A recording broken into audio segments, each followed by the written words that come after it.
Chapter 3 में measurement में आप इसमें क्या क्या टॉपिक कवर कर चुके हैं। आप डिस्टेंस कवर कर चुके हैं, ठीक है। आप इसमें टाइम कवर कर चुके हैं और अब आप स्पीड स्टार्ट कर रहे हैं। अब जो स्पीड है, ये जो दोनों आपने टॉपिक कवर किए हैं, इसका मिक्सचर है। मिक्सचर कैसे है देखिए, स्पीड जो है वो किसके इक्वल है? डिस्टेंस ओवर टाइम के। साइंसेस में आप स्पीड को v से शो करते हैं, डिस्टेंस को आप s से शो करते हैं और टाइम को t से शो करते हैं। अब चाहे आप ये लेटर यूज़ करें या आप ये कंप्लीट वर्ड यूज़ करें, कोई फ़र्क नहीं पड़ता, ठीक है। मगर इसको आप रीअरेंज कर सकते हैं, ठीक हो गया। अब देखें, स्पीड अगर आपको डिस्टेंस और टाइम गिवन है तो आप ये वाला जो है फॉर्मूला की ये फॉर्म यूज़ करेंगे। मगर अगर आपको स्पीड और टाइम गिवन हो और डिस्टेंस पूछना हो तो फिर आप क्रॉस मल्टीप्लिकेशन करें। यहाँ कुछ नहीं होता तो 1 होता है। जब 1 के साथ डिस्टेंस मल्टीप्लाई होगा तो डिस्टेंस ही रह जाएगा और स्पीड इनटू टाइम, ठीक है ना। दूसरी फॉर्म इसकी ये होगी। अब जो थर्ड फॉर्म है, जिसमें अगर आपको टाइम फाइंड आउट करना है तो फिर आप क्या करें कि स्पीड इनटू टाइम आप इस तरफ लिखें और डिस्टेंस आप इस तरफ लिखें। इससे क्या होगा कि अगर आप टाइम की वैल्यू निकालना चाहेंगे तो आप टाइम यहाँ छोड़ सकते हैं, स्पीड मल्टीप्लाई हो रहा है, तो जब स्पीड दूसरी तरफ शिफ्ट होगा तो ये डिवाइड हो जाएगा, ठीक है। ये आपके पास फॉर्मूला आ गया। अब आपको यूनिट का भी पता चल जाना चाहिए, ठीक है। स्पीड का जो यूनिट होता है किलोमीटर पर आवर या मीटर पर सेकंड होता है, ठीक है। टाइम का सेकंड, ठीक है, और आर भी आप यूज़ करते हैं। फिर डिस्टेंस का किलोमीटर और मीटर, सेंटीमीटर, ये सारे आप इसके यूज़ करते हैं, ठीक है।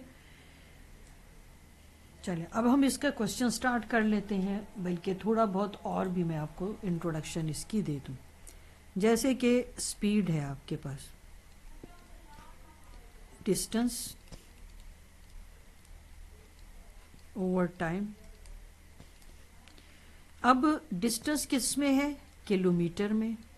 टाइम किस में है? आर में। तो आप उसको लिखोगे किलोमीटर पर आर। इसको यूं भी लिखा जाता है।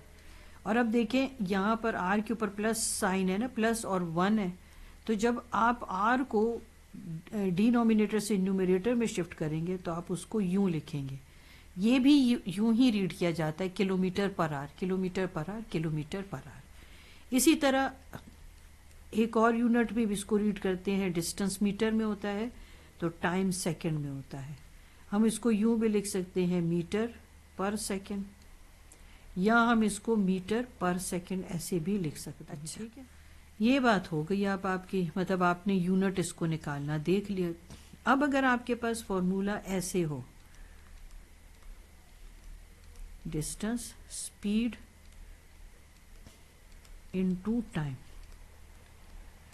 अब स्पीड आपको दी होगी किलोमीटर पर आवर में और टाइम भी आपको आर में दिया होगा। अगर स्पीड आर में है तो टाइम का भी आर में होना मस्ट है। ये देखिए कैंसिल हो गया और आपके पास आ गया किलोमीटर। तो डिस्टेंस का यूनिट मैंने आपको क्या बताया था, या किलोमीटर होगा या मीटर होगा, ठीक है। क्वेश्चन के अकॉर्डिंगली ये चेंज होता है। अब सेकंड को भी आप देख लें। अब अगर यहाँ पर मीटर पर सेकंड होगा तो फिर टाइम किस में होगा? वो भी सेकंड में। सेकंड सेकंड कैंसिल हो गया और डिस्टेंस मीटर में शो हो गया, ठीक हो गया। अब इसी तरह टाइम का भी रिलेशन देख लेते हैं।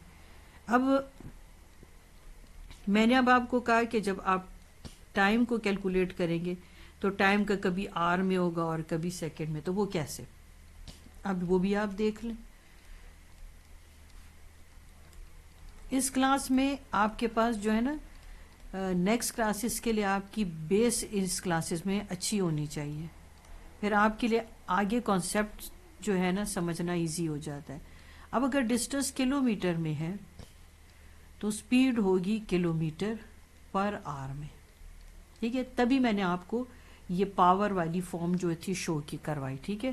क्योंकि जब भी, अब देखें मैं फिर दोबारा रिपीट कर दूं, जब भी डिनोमिनेटर में आपके पास कोई चीज़ हो और आप उसको न्यूमरेटर में शिफ्ट कर रहे हो तो वो साइन चेंज हो जाता है, वो माइनस में कन्वर्ट हो जाता है। तो इस वजह से किलोमीटर पर आवर में लिखे। किलोमीटर तो कैंसिल हो गया, मगर ये आर अब यहाँ से भी यहाँ शिफ्ट होगा, तो जब ये यहाँ से यहाँ शिफ्ट होगा तो आपके पास पॉजिटिव हो जाएगी वैल्यू।